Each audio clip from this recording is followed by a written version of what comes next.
Hello, আমি দয়া, inspector দয়া বলছি। দয়া স্যার, আমি আমার মেয়ে সাদিয়াকে 2 দিন ধরে খুঁজে পাচ্ছি না। আপনারা আমার কাছে একটু তাড়াতাড়ি আসেন। কি? মেল পাচ্ছেন না? আচ্ছা, আমরা আসতেছি। ওকে ওকে ওকে। অভিজিৎ, কে তোমাকে কল দিয়েছে? স্যার, একটা ক্রাইম পাওয়া গেছে। একটা মেয়েকে 2 দিন ধরে পাওয়া যাচ্ছে না। চলেন এখন যাই, ক্রাইমটা আমাদের মিশনটা সাকসেসফুল করতে হবে। চলেন। চলেন চলেন।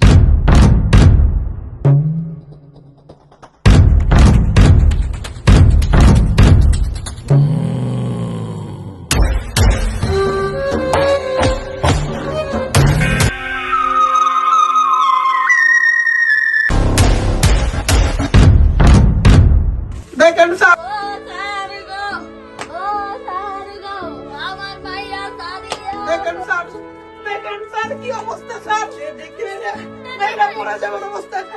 স্যার, আপনারা আসছেন, স্যার আপনারা আসছেন।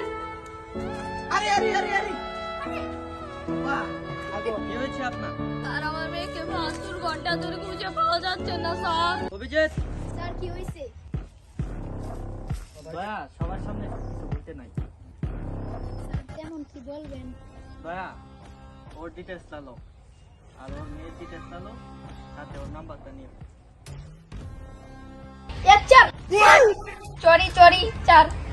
আমার ডিমে কিনে ছড়িয়ে গে। দয়া দয়া। তোমার মেয়ের নাম বলো, অ্যাঞ্জেল সাদিয়া রূপসী বাপের নাম বলো। কামাল মিয়া।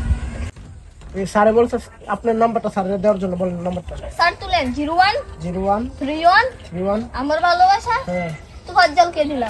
তো তো নাম্বারের কাতারে না, এটা কি আপনার ছন্দ বলছেন নাকি এটা নাম্বারে? আপনি ছন্দ দিয়ে কি করবেন? আমার মেয়েকে খুঁজে পাচ্ছি না। ও আচ্ছা, ঠিক আছে, তাহলে আমরা এখন থেকে কার্যকলাপ শুরু করতে যাচ্ছি। কাজ শুরু করে আপনার মেয়েকে না পেলেও আমরা খুঁজে দেব না। চললাম। স্যার, একটু দেখবেন। ওকে।